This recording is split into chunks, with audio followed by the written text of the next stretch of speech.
अस्सलामुअलैकुम, मैं डॉक्टर मीना खान। आज की वीडियो में आपको बताऊंगी थायराइड डिजीज़ और डिप्रेशन का रिलेशन। हाइपोथायराइडिज्म मतलब थायराइड हार्मोन्स की कमी की वजह से, या हाइपरथायराइडिज्म मतलब थायराइड हार्मोन्स के ज़्यादा होने की वजह से क्या मेंटल सिम्टम्स देखने को मिलते हैं, कैसे ब्रेन एक्टिविटी इफ़ेक्ट होती है और ये सिम्टम्स किस हद तक ख़तरनाक हो सकते हैं। स्टडीज़ कहती हैं कि अगर रेशो देखा जाए हाइपरथायराइडिज्म और हाइपोथायराइडिज्म का, तो हाइपोथायराइडिज्म के पेशेंट ज़्यादा हैं एज़ कम्पेयर टू हाइपरथायराइडिज्म।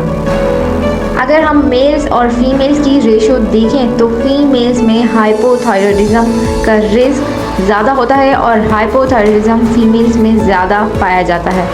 फिर इसी तरह अगर हम डिप्रेशन की बात करें, जो कि हाइपोथायराइडिज्म का सिम्टम है, वो ख़वातीन जिनको हाइपोथायराइडिज्म है, चांसेस होते हैं कि उनमें डिप्रेशन हो जाए एज़ कम्पेयर टू वो मेल्स या वो मर्द हजरात जिनको हाइपोथायराइडिज्म है, उनमें डिप्रेशन होने के चांस कम होते हैं।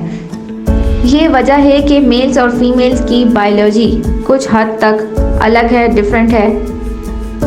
पहले तो डिप्रेशन हमें पता होना चाहिए कि क्या है। एक तो हमारा जो एक नॉर्मल कुछ दिनों का मूड स्विंग होता है, उसको हम मिसकंसेप्ट कर देते हैं डिप्रेशन से। डिप्रेशन में सैडनेस होती है, मतलब उदासी होती है और किसी चीज़ में दिल नहीं लगता है, इंटरेस्ट नहीं लेता है इंसान, और ये कंडीशन होती है प्रोलॉन्ग टाइम के लिए, लंबे अरसे के लिए। जब इस तरह की फीलिंग्स रहती हैं तो हम कहते हैं कि उस इंसान को डिप्रेशन है, जबकि जो नॉर्मल मूड स्विंग होता है वो कुछ दिनों का होता है। हाइपोथायराइडिज्म के पेशेंट में मेनली डिप्रेशन देखने को मिलता है, जबकि हाइपरथायराइडिज्म के पेशेंट्स में चिड़चिड़ापन, बेचैनी और नर्वसनेस होती है। हाइपोथायराइडिज्म के पेशेंट्स में डिप्रेशन के साथ साथ पेशेंट कंसंट्रेट नहीं कर पाते हैं, उनको टाइम लगता है चीज़ों को देखकर, उनको याद करने में, उनको पहचानने में। अगर आप उनसे बात करते हैं तो वो आपको देख के कुछ टाइम के लिए, मतलब कुछ सेकंड के लिए या मिनट्स के लिए हैरान होकर चुप हो जाते हैं। तो उनको वो बात समझने में, जो कि आपने बोली है, उनके कान तक तो पहुंचती है, उनके ब्रेन तक भी पहुंचती है, लेकिन उस बात को समझने में हमारा ब्रेन जो मैसेज कन्वर्ट करता है उसमें टाइम लगता है।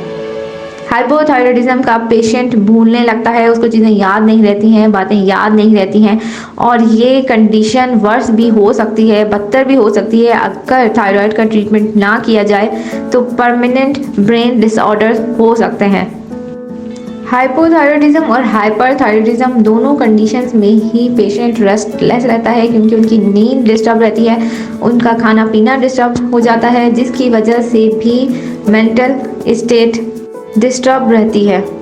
तो यहाँ पर नोट करने की ज़रूरत है कि अगर किसी पर्सन को डिप्रेशन है और उसके साथ साथ उसको दूसरे थायराइड सिम्टम्स भी हैं, जैसे कि जॉइंट पेन है या स्लीप प्रॉब्लम है, उसको वेट या तो बहुत ज़्यादा है या तो बहुत कम हो रहा है, तो हो सकता है कि ये डिप्रेशन की रूट कॉज थायराइड डिजीज़ हो।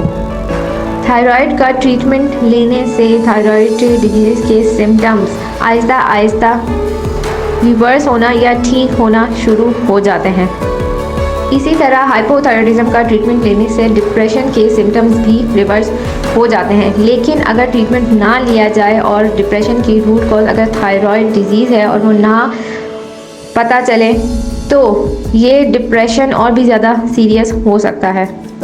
तो ये था हमारा आज का टॉपिक। फिर मिलेंगे नेक्स्ट टॉपिक के साथ नेक्स्ट वीडियो में। अल्लाह हाफिज़।